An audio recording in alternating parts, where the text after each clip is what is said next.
भरद्वाज जी। जय जय श्री हितहरि वंश महाराज। महाराज मेरा एक प्रश्न है। महाराज हमारे स्कूल के बच्चों का एक ट्रिप बाहर जाता है कहीं घूमने, तो वहाँ प्याज व लहसुन का भोजन मिलता है, पर हमारा भी बहुत मन होता है उन बच्चों के साथ जाने का, पर हम कभी बाहर का भोजन नहीं पाते। जैसे चले जाओ और सब खा रहे हैं तो आप वहां भूखे मत रहो, राधा राधा राधा बोल के पालो। मांस और ये गंदी चीजें ना पाओ। प्याज को थोड़ा, वो जैसे आलू पैदा होती ना, ठीक उसी जगह उसी भूमि में उसी पद्धति से प्याज भी पैदा होता है। बस अंतर एक घोर तमोगुणी है उसका प्रभाव, इसलिए संत जनों ने उसको निषेध किया है। क्योंकि हमको तमोगुण रजोगुण त्याग कर सतोगुण होते हुए भजन में बढ़ना है, इसलिए वो कोई ऐसा पाप वाला कार्य नहीं है कि जैसे मुर्गा ये सब खाने वाले, वो कोई पाप नहीं है, पर वो भजन में विघ्न है। अभी बच्चे हो, अब जैसे कोई आर्मी में है, नौकरी में, ऐसे बड़े व्यापार में, या और ऐसे पढ़ाई लिखाई में, अब उनके लिए कहते तुम ये साधु महात्मा और जो भगवत मार्ग में अच्छे से चल रहे हैं, ये उनके लिए है कि आप प्याज लहसुन कोई ऐसा नहीं कि जैसे शराब मछली मांस ये त्याज्य है, ऐसे वो उसके लिए उसी कोट से होगा जो भजन करने के लिए चल रहा है, क्योंकि तमोगुणी चीज है। लेकिन आप लोग जैसे गृहस्थ हैं, आप बच्चे हो, कोई नौकरी में है, कोई ऐसे, अब वो कहाँ पंडिताई झाड़ते घूमे कि भैया प्याज लहसुन तो हमें लगता है कि फिर बाहर आपको बड़ी समस्याएं आ जाएंगी, या तो फिर बैरागी बनना पड़ेगा, नहीं तो फिर कैसे आप एक दो दिन सेव खा के रह सकते हो। अब आपको अमेरिका जाना, यहाँ जाना, वहां जा, तो अभक्ष पदार्थ मत खाओ जिसमें दूसरों को कष्ट होता है।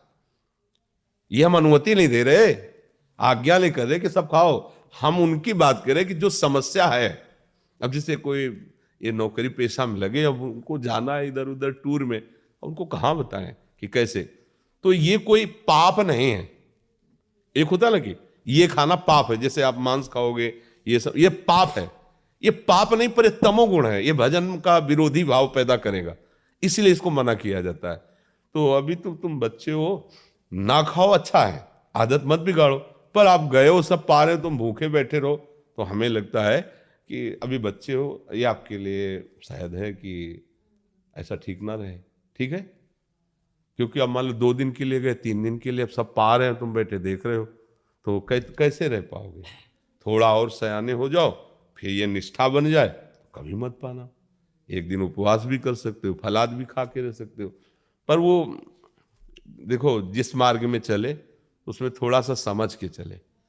अब जिस मान लो गृहस्थी में हो, अब परिवार के कई लोग प्याज लहसुन खाते हैं, अब आप वहां अपनी भक्ति का आरोप उनके ऊपर थोपोगे, नहीं बनेगा हमारे घर। हम नहीं कहते, भक्ति विरोध या झगड़ा नहीं करवाती। अपने घर में जो बनाने वाले हैं उनसे प्रार्थना कर दे कि आप सबके लिए जैसा बनाइए।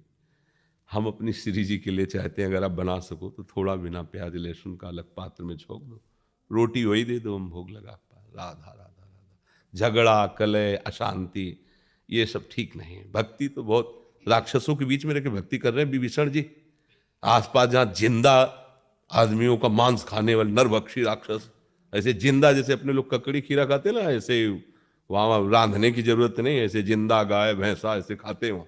और एक एक नहीं कि एक भैंसे में हो गया, वो तो सो रहे थे। कुंभकर्ण जी अगर रोज जगे रहे तो सृष्टि खत्म कर दिया ऐसे खाने वाले, और उनके बीच में रह के भजन कहते हमारे भजन का वातावरण ठीक नहीं है। देखो भजन का वातावरण अगर कुटिया से बाहर विभीषण निकले तो बताओ, आसुरी प्रवृत्ति का बोल वाला है लंका में, केवल आसुरी प्रवृत्ति का, लेकिन वहां रह करके राम भक्ति ऐसी कर रहे हैं, भगवान कह रहे तुम सरीखे संत प्रेम हो रहे।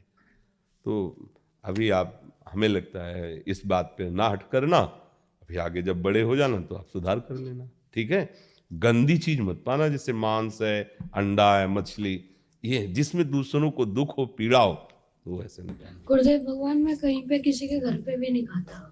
वैसे ये तो बहुत बढ़िया बात है, पर हम आपका बच्चा स्वरूप देख के कह रहे हैं कि हम मान लो कि रिश्तेदारी के लिए 4 दिन के लिए गए तो कहूँ दूसरे घर ले खाते, तो फिर क्या होगा, तुम्हारी मम्मी को तुम्हारे लिए पर्सनल या तो बना के देना होगा, या साथ जाए वो बना के पवावे।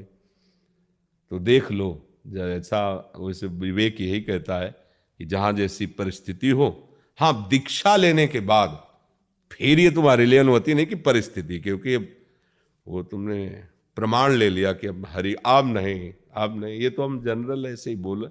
दीक्षा लेने के बाद अगर कह दो कि हाँ महाराज जी कह रहे थे उसमें कोई पाप नहीं पास, ये बात नहीं। दीक्षा वाले के लिए ले, दीक्षा ले लिया तो अब आपको सब मंत्र दीक्षा लेने के बाद फिर ये सिद्ध। ये तो बच्चे हैं या नौकरी पेशा में लगे, राधा राधा जपो, प्रभु का नाम लो, ऐसा कुछ हो जाए तो कोई आगे बढ़ो। पर ये जो दीक्षा ले चुके उनके लिए ऐसा नहीं कि आप प्याज लहसुन ऐसा सब पा सकते हैं। देखो उनके लिए कहा कि घर वाले पाए, आप सावधानी से रहें।